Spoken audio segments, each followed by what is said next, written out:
not just for our neighborhood, but for the greater DeKalb County and Metro Atlanta area. As Rob mentioned, we've lived with a closed golf course for a number of years, and prior to it closing, there were a half dozen owners who failed at running that golf course.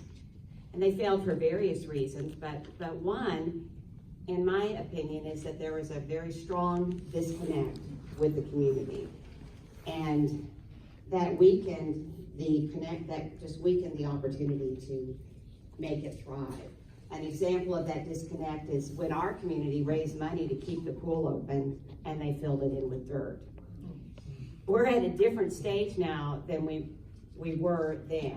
We have Mr. Qureshi here, and you'll meet him in just a moment.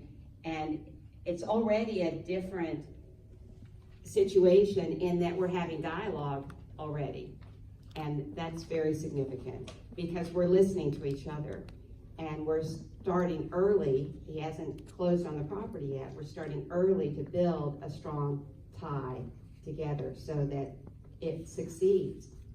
I just want to thank Mr. Qureshi for being here, and you'll get to meet him in a moment, and also Mr. Hill Robertson, who's the property manager, and he's been a terrific steward of the golf course all of these years, and it's been a pleasure to work with you.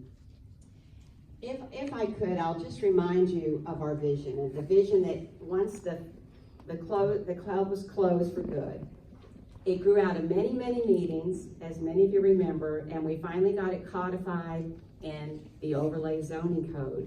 And what this vision is twofold. One, we wanted to create the opportunity to have a successful, sustainable enterprise in the middle of this glorious property.